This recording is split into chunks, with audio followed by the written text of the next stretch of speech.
Hello, everyone, and welcome to this episode of Bridgeport Unmasked, the Bridgeport Public Library podcast concerning all things about Bridgeport, Connecticut. Today I have with me Andy Piascik, historian and co-author of Radical Connecticut, a collection of essays about the Constitution State, and it has plenty about Park City, which is, of course, Bridgeport, Connecticut. We'll be talking about those articles today.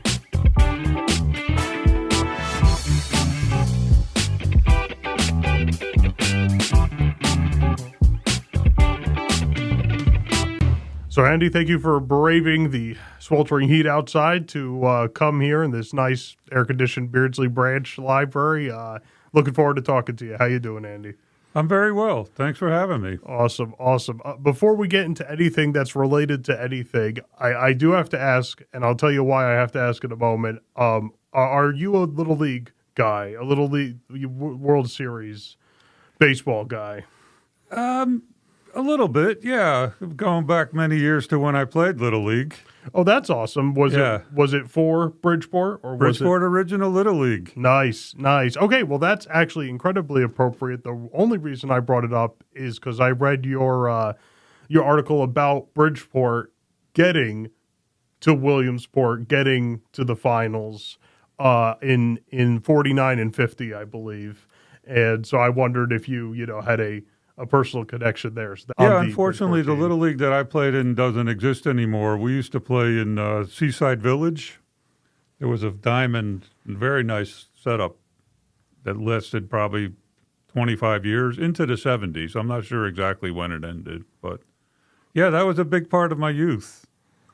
Oh, certainly. On to Radical Connecticut, which is a book that you teamed up with Steve Thornton, another historian and writer from, I want to say from the area. Is he Hartford. He's from Hartford. Okay. I just asked because Steve Thornton also writes articles for the Bridgeport History Center, as you do. Radical Connecticut, which we'll be talking about in just a moment, is hardly your first foray into writing history stuff. Do you want to just tell the folks out there, what you've been doing as a historian and where they can find your books, your works, if they want to read you, get your book or what have you? Sure. Local history is only one part of the history that I write.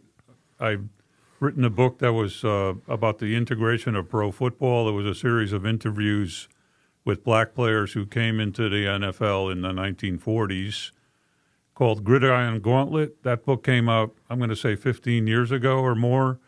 And I write about history basically around the country, even international. I had a long article published some years ago about Latin America.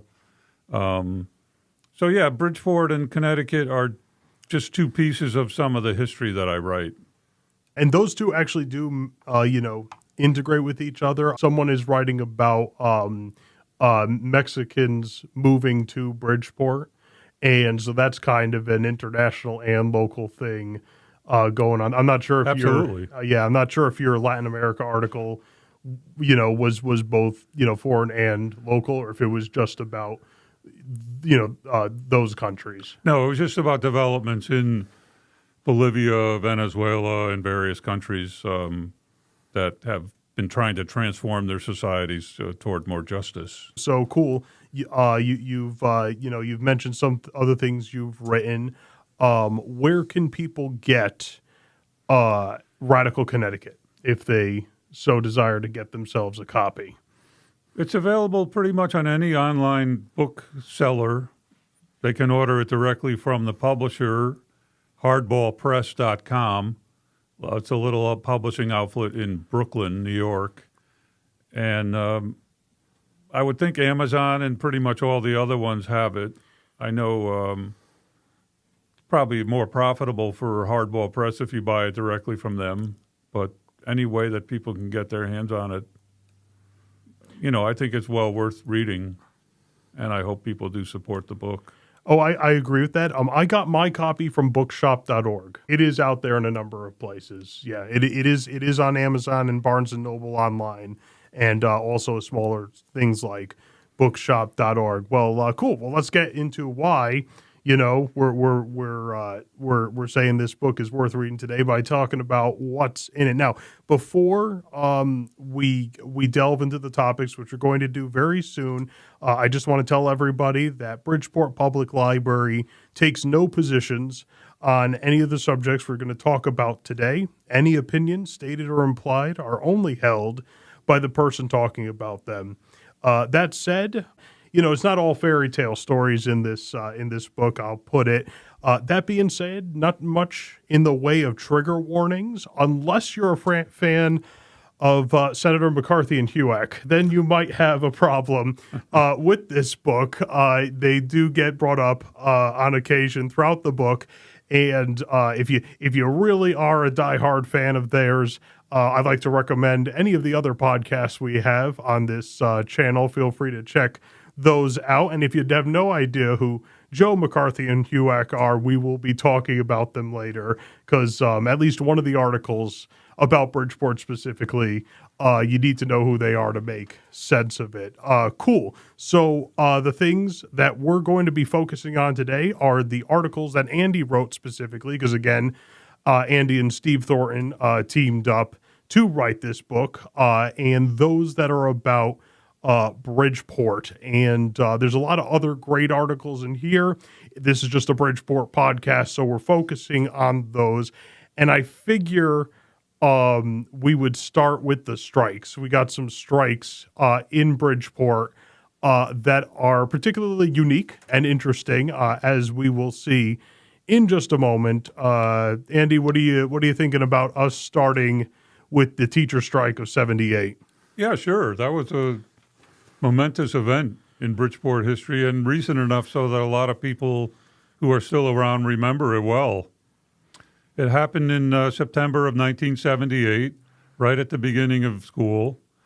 It had come a couple years, I'm going to say 3 years, after teachers felt like they got stuck with a substandard contract by the city of Bridgeport. And so for that reason, I think some resentment and anger had been developing. So when negotiations hit a loggerhead in leading up to September of 1978, the teachers voted to strike. And when students showed up for the first day of school, that's when people really discovered that schools were closed, the teachers were out on the picket line, and it really soon escalated into a very bitter kind of showdown with the law and order judge, I guess you could call him, who felt like the need to lay down the line and start sending both union officials and teachers to jail in very large numbers. Within a matter of days of the strike starting, dozens of teachers were arrested and shipped off to prisons that were actually very far away from Bridgeport, 50 miles, 60 miles. By the total, because as it still is today, Connecticut teachers are by law not allowed to strike. That's right. It's illegal. Yeah.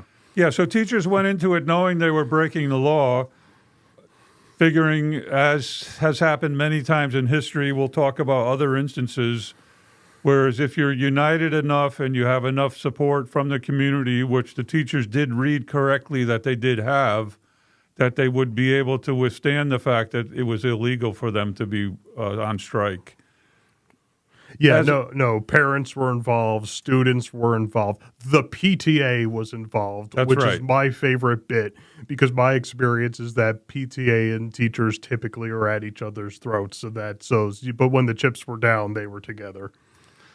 Well, I think PTAs are often at the throats of school administrations. I'm not so much sure that it's against teachers, because parents understand as well as anybody what kind of conditions that teachers operate in.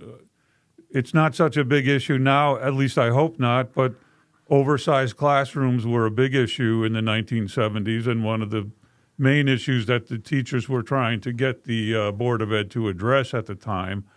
So, yes, that's a very important point that you raised, that the parent-teachers associations rallied to the support of the teachers during the strike and prevented, I guess you could say, any of the students from going to school by keeping their children home. And eventually, within just a couple of matter of days, all the schools were closed because the number of teachers who crossed the picket line originally was very small, and then it dwindled basically to zero. The total number, as I remember, of teachers who were jailed was 274, and the last batch that were arrested were sent by bus to a National Guard armory 70 miles. I don't remember the name of the town, but it was like 70 or 75 miles away from Bridgeport. So these were really grueling kind of conditions that this judge was putting the teachers through. It wasn't like just going over to the prison in North Avenue and registering and being released. These teachers stayed in these prisons, in this case a National Guard's barrack, for days and days, some for as long as a week or two. And they were outraged. I think outrage was becoming directed more and more at the city. I note in the article that there was a series of teacher strikes in the country at the same time. All of them were settled, but while the Bridgeport strike was still going on. And so more and more national attention was being focused on Bridgeport and the fact that this judge was insisting that hundreds, almost 300 teachers had to be arrested and put behind bars.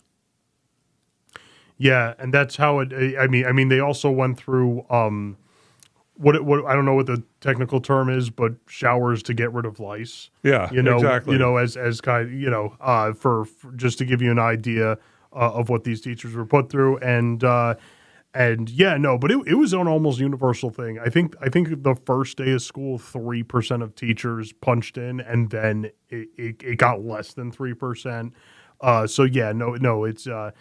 This really is a near unanimous situation. Well, then here. that may have partly been because it was very last minute. I mean, people were preparing for the start of school. Yeah. It sounds like maybe the decision to strike was made very late, just before, within a day or less of the opening of schools. So, yeah, I mean, it's typical sometimes that you have some workers or teachers in this case go to work, but as soon as I think the word spread, like you said, pretty much everybody was refusing to go to work after that. Right, and the lines did not stop after the 270 odd arrests.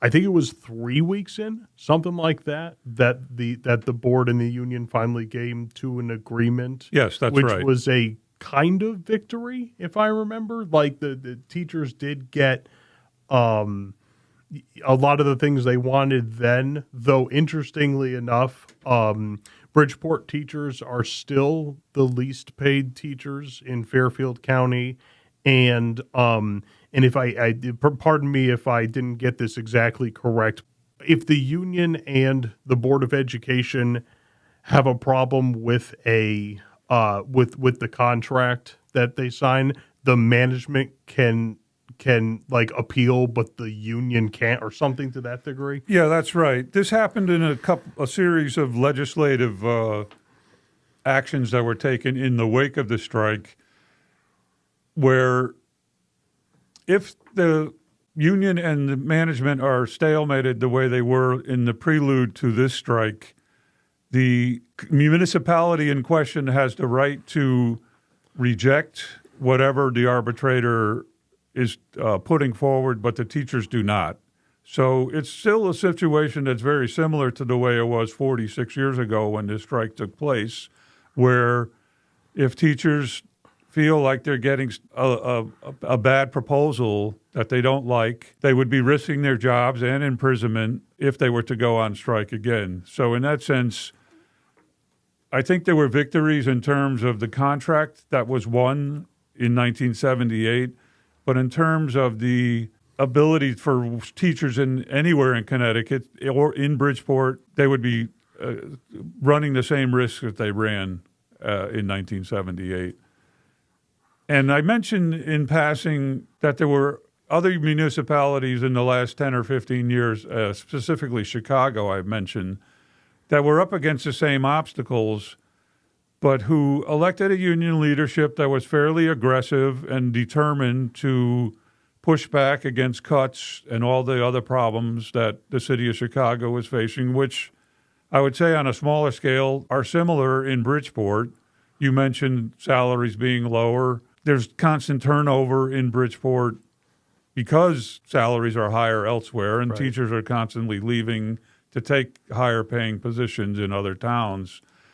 But I think Chicago example can be one if there's ever such a situation again, because they've prevailed in getting improved conditions and wages by violating the law and going on strike and enduring. Because if you build up enough of a solidarity network and support system, you can prevail regardless of whether the thing that you're doing may be against the law.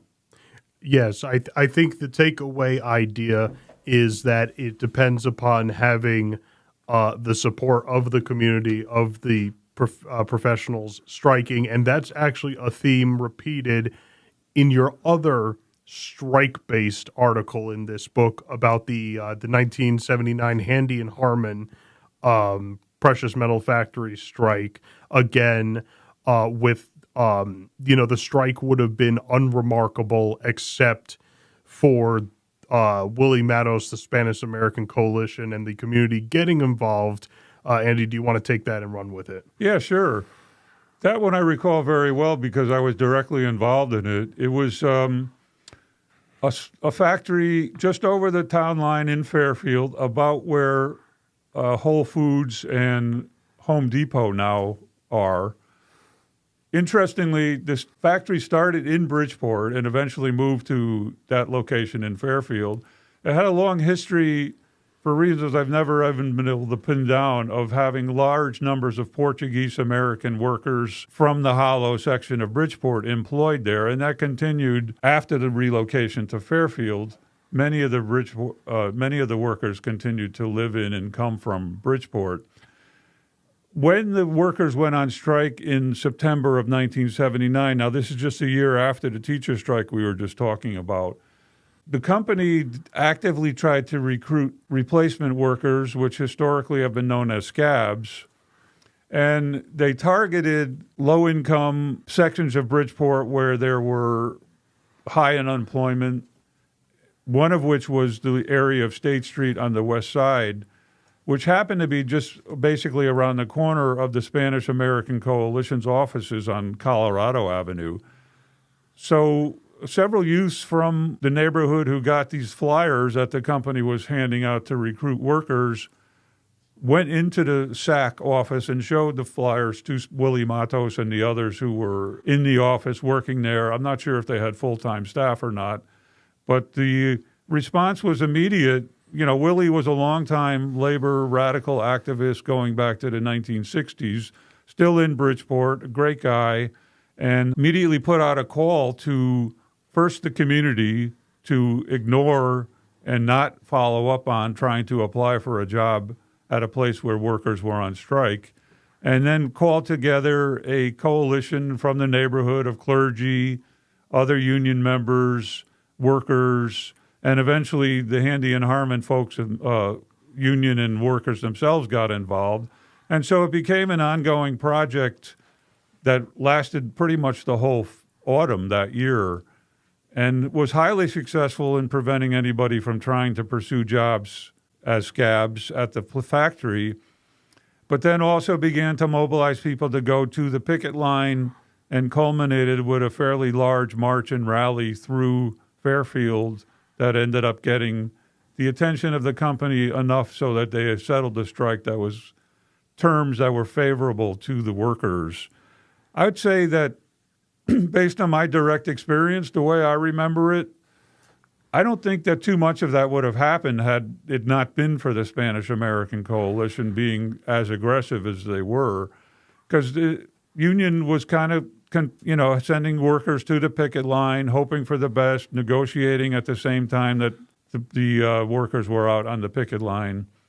And I think the efforts and the work that was done by the support committee really kind of pushed the issue a little bit more, kicked the union in the butt a little, and ended up with this march and rally that was at least 1,000 people, might have been a little bit more, on a Saturday afternoon in November, a good 10 weeks or so after the strike had been going on. And then within a very short time, I'm going to say the very next week, the company agreed to the demands that the union was putting forward. Willie Matos, a very interesting guy. He makes multiple appearances in your articles. He wasn't just a union guy. He also helped other people through the Young Lords Party. That's right. Which is an organization of Puerto Ricans that maybe you could give us a detail or two about. Yeah, and then for many years after that, he worked for the State Commission on Human Rights until he retired. The last that I knew, I spoke with him about 3 or 4 years ago. He was still living on the east side of Bridgeport. So he's still around and still probably plugging away, doing some kind of good work. But I would have to imagine, given what I read about him. Yeah, no, he organized free breakfast programs and mobile health clinics and things like that. Yeah. The Young Lords Party initially started in Chicago, had its biggest and most active chapter in various sections of New York City, the Bronx, East Harlem, the Lower East Side, Brooklyn. And 1970, I believe it was, a chapter was formed in Bridgeport when people from Bridgeport had identified with the Young Lords. And then when the kind of leadership of the national body decided that they were going to set up a chapter in Bridgeport, it was a big step forward because naturally Chicago, Philadelphia, and New York are among the largest cities in the country. Bridgeport, by comparison, is 150,000, much smaller, working class. So that was a big step forward, and the Young Lords recognized it as such. Just parenthetically, I will say that as small as Bridgeport may be, its Puerto Rican population, both then 55 years ago and now, is a higher percentage of the city's population than New York City, which is probably surprising to people because we think of New York City as being kind of the Puerto Rican capital of the United States. But as a percentage, Bridgeport is higher, and as a percentage, Connecticut is the highest in terms of its Puerto Rican population as a percentage of its population in the whole country. So, the Young Lords were kind of inspired by and often worked in coalition with the Black Panther Party. They also worked with organizations of poor and unemployed whites, Asians, Chicanos, and other nationalities as a kind of poor people's campaign in order to put pressure on government officials at all levels to try to deal with the needs of people. They also specifically were organizing against police brutality, which tends to be higher among Puerto Ricans than any other ethnic group in the country except for African Americans, and was an ongoing problem within Bridgeport itself. The first catalyst, as far as I could determine, was a big rent strike right here on East Main Street, just down the road a ways going toward I-95. And what was that strike around the time of the other strikes we were talking about? It was 1970, so it was earlier. Sure. The Young Lord's life was actually fairly brief. Nationally, it started in 1969, and by 1976, the group had disbanded. The Bridgeport chapter was actually one of the last that was still hanging on going into 1976. But one of the big catalysts for the work that Willie and the rest of the Young Lords in Bridgeport were doing was there was a horrible fire on Easter Sunday in 1969, maybe just about 6 months before the group was formed, in which I believe it was 11 people were killed on the east side, primarily a Puerto Rican. The Puerto Ricans were primary among the casualties. Yeah, so housing conditions and rents and putting pressure on landlords who were rightly often referred to as slumlords was a big part of the work that they were doing when they were formed in Bridgeport. And they eventually branched out into other things. You mentioned the Free Breakfast for Children program. That was something that was set up to provide children with breakfast before school. They began providing those. It ended up being like several hundred students, as I remember the research I was doing. So it was very much a community service-oriented organization that was also trying to educate people about the conflicts that they didn't really think were resolvable unless there was popular pressure put on the government and powers that be in order to bring about change. Now, okay, so there's a lot of community activism articles in Radical Connecticut. In addition, there's a lot of the arts. Andy, you wrote a number of articles about arts related to Bridgeport. We have an article on the authors of Between the Hills and the Sea, which is a novel that's I'm not sure if you'd call it a satire, but it's about working conditions in Bridgeport. The comic strip Pogo, which I was not familiar with, but apparently was the comic strip in the 50s, and the Walter Kelly, the writer and artist, lived in Bridgeport. We had the all-black casting of a version of Macbeth, and Bridgeport papers were a huge part of making sure that another play, Waiting for Lefty, didn't get shut down in New Haven. So yeah, there's a bunch there, Andy. Do you want to pick your favorite thread or two and pursue those about arts in Bridgeport? Yeah, sure. What's become known over the last 80 years or so as Voodoo Macbeth was a monumental theater event, started in New York City, but a first stop outside of New York City when I went on the road was in Bridgeport. What it was it was the vision of a very young Orson Welles, whose name I'm sure is familiar to many of people listening to this. I believe he was 20 years old at the time. This is 1936. He was working for a government program known as the Federal Theater Project, which is an important element of a number of the chapters in the book. It was designed to create jobs for people working in theater whose livelihoods had been impacted by the Great Depression, stagehands, actors, writers, set designers, and it was funded by the government to provide people with work. But a secondary and probably equally important piece of it was meant to bring theater to places in the country where there might not normally be theater, either because it wasn't a viable thing to sustain financially in a small town somewhere. So it gave people, and remember, this is 1936. It's way before television. Of course, many of these towns had movie theaters, but it might be the first and maybe the last opportunity that someone in a small town might have to see a live theater presentation.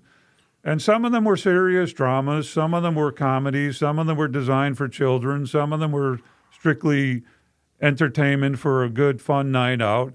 But they did try to, many of the people in theater were left-wingers who were trying to comment in one way or another about the problems of the Depression.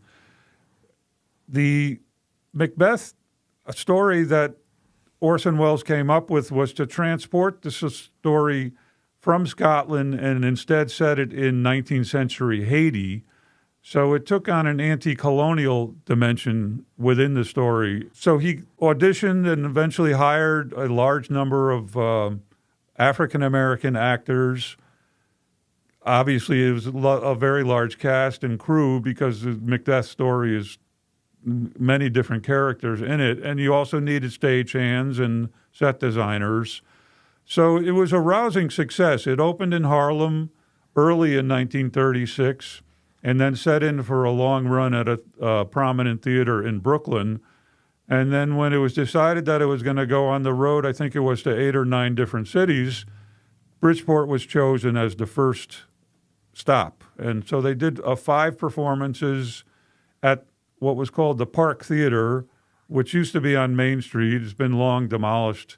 if people know where the Aquarian offices are across from the main headquarters of the M&T Bank, that's about where the theater was. So it was greeted very enthusiastically, both by audiences here and by the critics for what were two daily newspapers in Bridgeport at the time. And I'd say probably close to 100%, maybe 98% of the tickets were sold. And like I said, letters to the editor in the newspapers, as well as the reviews that were written in both newspapers, were wildly enthusiastic. People were very happy about having such high-quality theater come through Bridgeport. Limited run though it may have been, the whole experience of Voodoo Macbeth, as it's become known, because it ran for many months in New York before it went on the road. And then, like I said, I think it was 9 cities. The second stop after Bridgeport was Hartford. But it became really a touchstone moment in American theater in the 1930s. And when you read about Orson Welles or you read about the theater of the 1930s, invariably it'll come up because it was such a innovative idea, and it was such a successful thing. Oh, absolutely. And there's a lot of I have seen through Bridgeport History Center's database of videos. They do have online the final scene where cover your ears if you don't want me to spoil Macbeth for you. Macbeth gets his head cut off and raised and all that by Macduff, and let me put it this way. A millennial in 2024 watching a grainy video of this from almost 100 years ago was impressed. Like that's how impressed. Like you're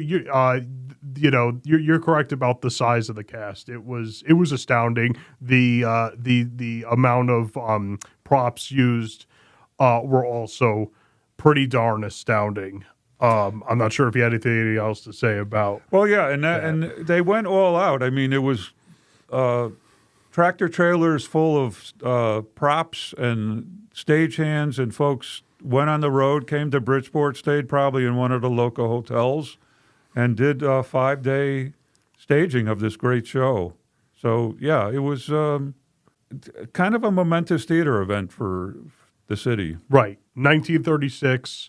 Middle of the Depression, no one has a television, and this affordable theater comes and is just an astounding show. It must have been, if it was cool for me, it must have been astounding for the 1,000 people that were watching that. And I'm glad that you used the word affordable, because I left that out. That was another one of the goals of the Federal Theater Project, with all the work they were doing, understanding that the audience that they were trying to reach were not the well-heeled type that go to, say, the way we think of Broadway today, that the goal was to get working-class people and people who otherwise wouldn't go to see a play into the theater. So that was also subsidized. Prices were very low because the government was picking up a good part of the tab.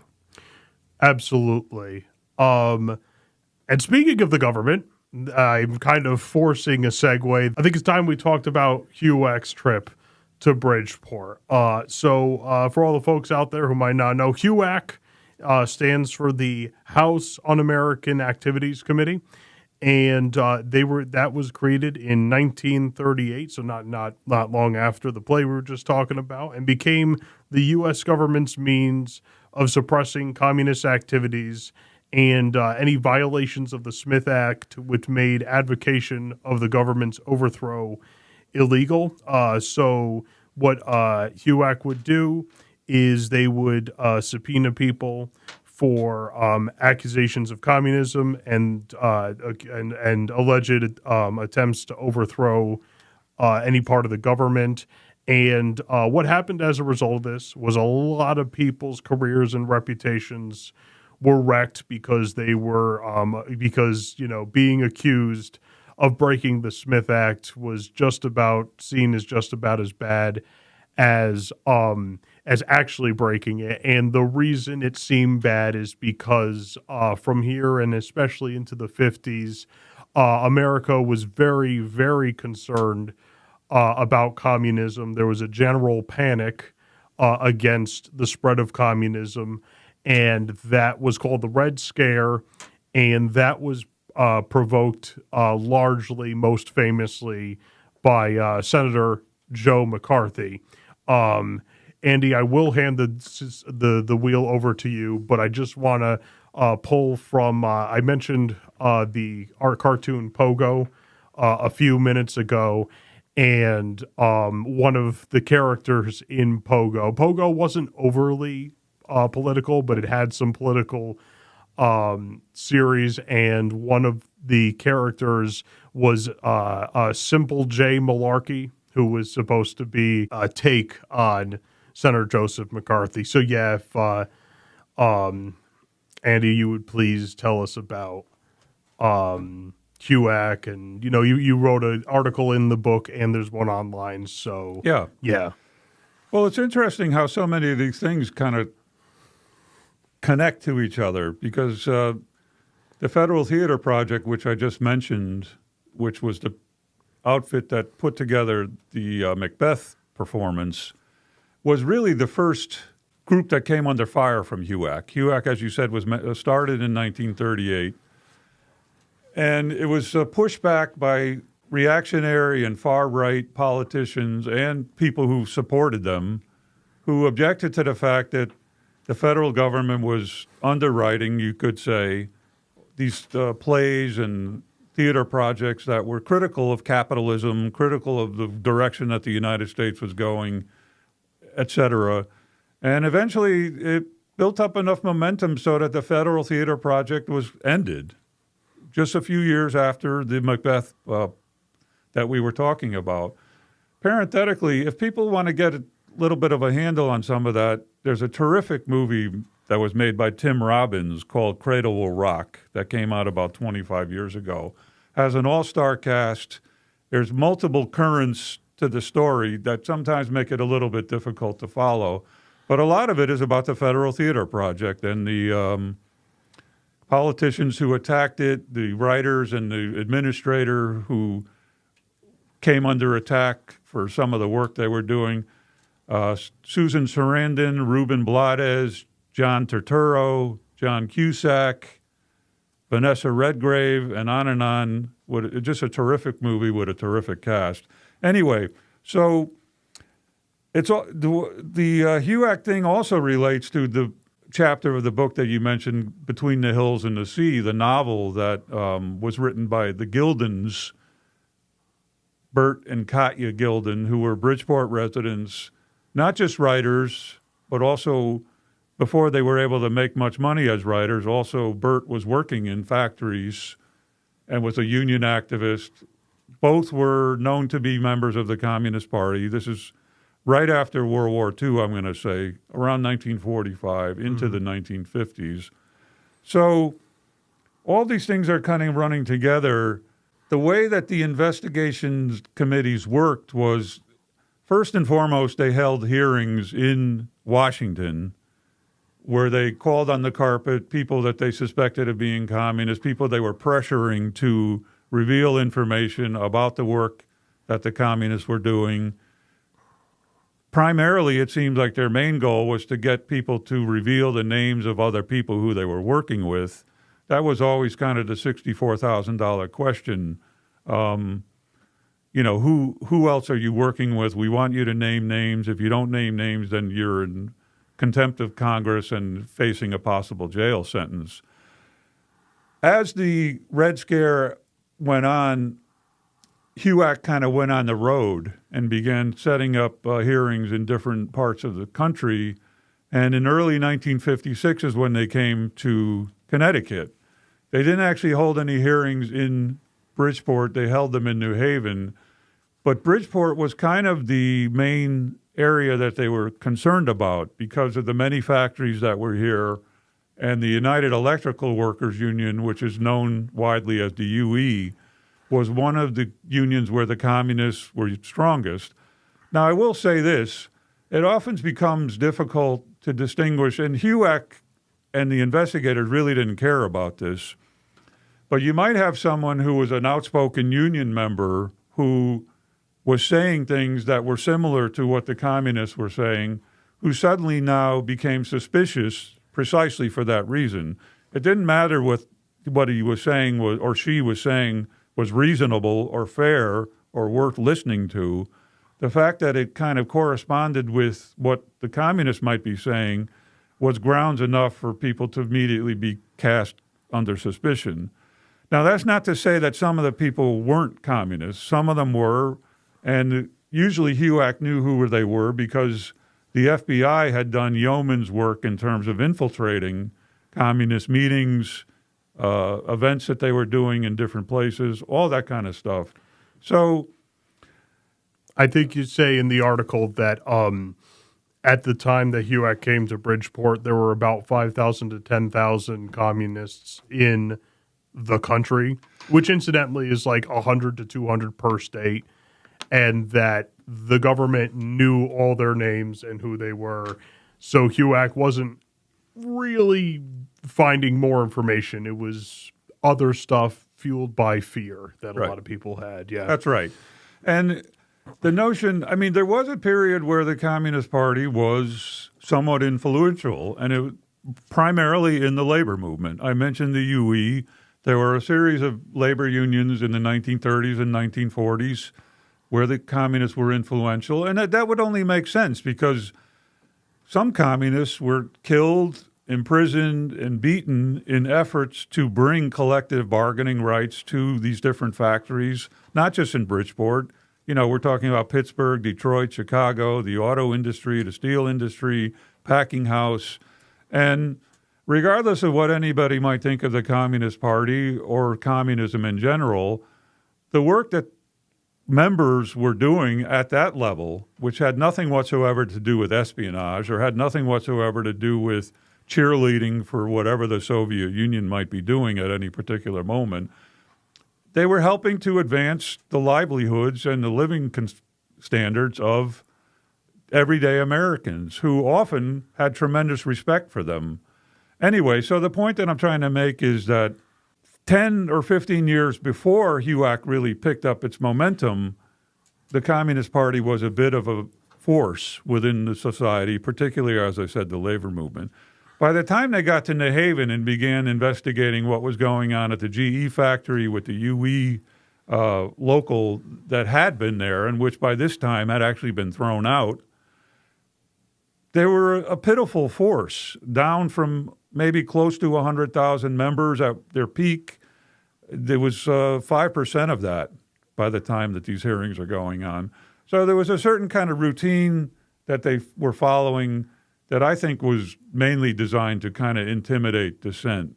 And there were different people from Bridgeport who were called to testify.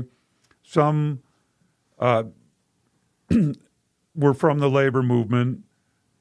Bert Gilden, who I mentioned, who was the writer, along with his wife, of the Between the Hills and the Sea. There was a woman by the name of Josephine Willard, who became kind of a institution in Bridgeport. Years later, she became a host of a radio show on WPKN for many years about health and well-being. Lived a long life. I think she was close to 90 when she died. So it was basically to, intimidate people, I think, to try to suppress dissent. Some of it was directed directly at communism, but I think there was an overall message of this is what can happen to you if you in any way kind of challenge the mainstream of the society. And well, very much the whole notion of the Red Scare right there, yeah. Yeah. So, absolutely. And that's why people, when they think of the 1950s, they often think of it as complacent, superseded to some extent by all the upheaval of the 1960s, but where people were scared. People were afraid, and it was afraid of the possibility of a nuclear war between the two superpowers. But a lot of it was that, people were kind of looking over their shoulders. Is my neighbor one of these subversives? That kind of thing. So it definitely had its impact in Connecticut, specifically in Bridgeport, a small kind of piece of that whole story. And I wanted to make sure we talked about that That it isn't. It's a tough nut to swallow. That being said, I would like to end on a more positive, uplifting note. So I saved my personal favorite article of yours for the end, and that's the one about Housatonic Community College. Housatonic Community College is part of the Connecticut college system. It is the Connecticut college that's located in Bridgeport. It's in downtown Bridgeport. They offer 75 degrees and certificates. Most of those are associate degrees, and then various certificates for professions.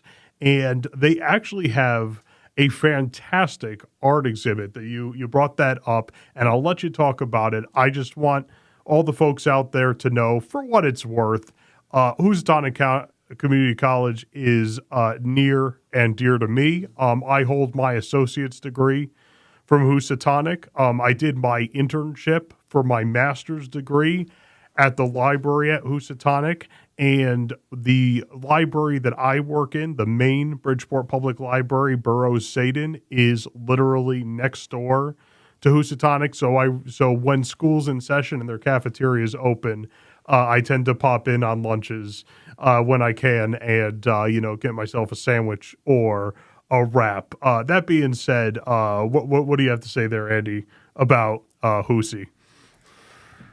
I think the whole experiment with Housatonic Community College and the community college system that was created in state of Connecticut, it could extend to other states too. Connecticut is the one that I really know about, is coming together of kind of visionary government with popular demand, popular need, because with the baby boom, more and more young people, a more wealthy society, more needs for technical jobs, people with skills to help keep the society growing.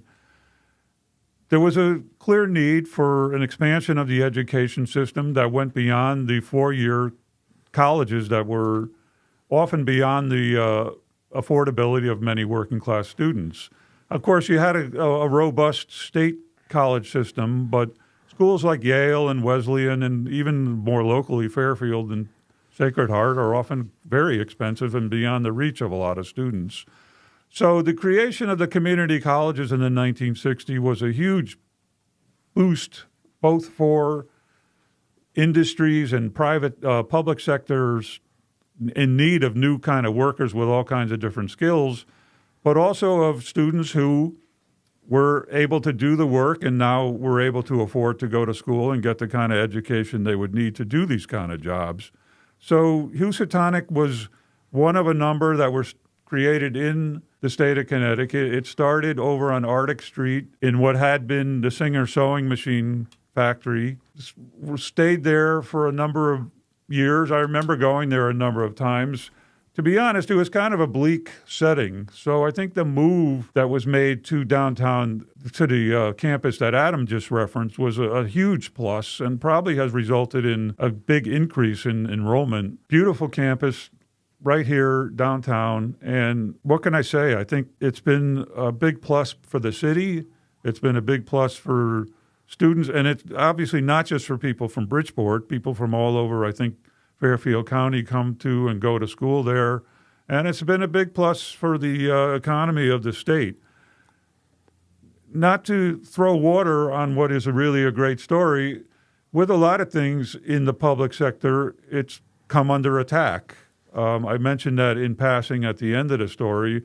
And obviously we're going to have fights to make in terms of maintaining budgets, in terms of maintaining funding, in terms of why not expand? Why not have more programs available? Can more money be made, since this is a very successful school that's producing lots of students that are doing productive work when they leave?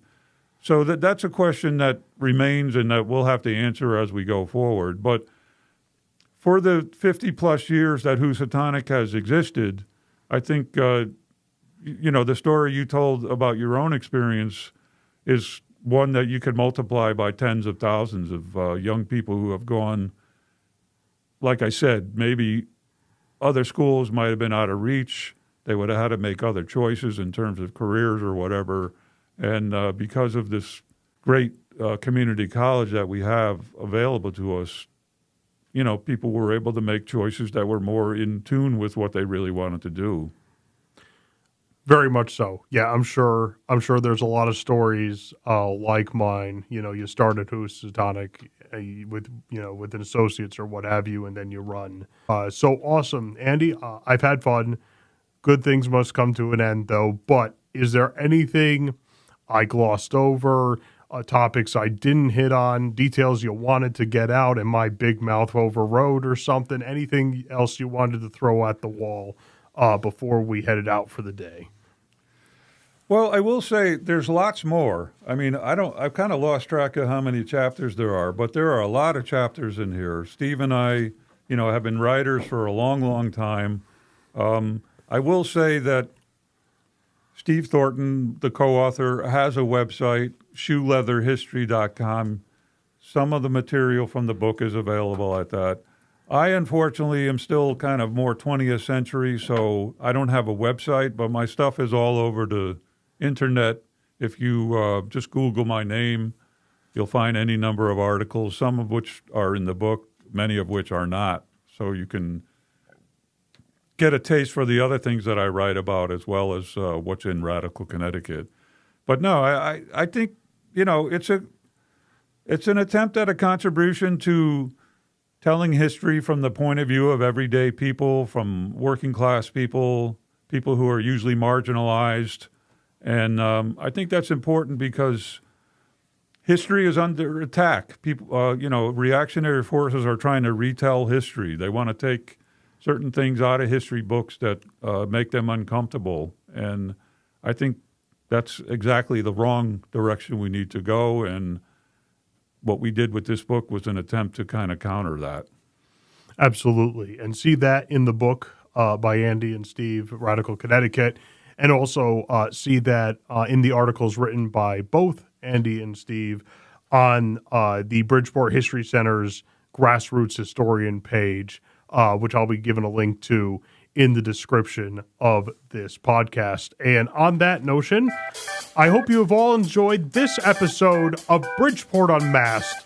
I'm librarian Adam Cleary of Bridgeport Public Library, and this is Andy Piasick, regular contributor to the Bridgeport History Center's Grassroots Historians articles and co-author of Radical Connecticut. You can get Radical Connecticut in the websites I will link in the description below. See the links and websites in the notes. Until then, stay happy, stay healthy, and stay interested in all things Bridgeport.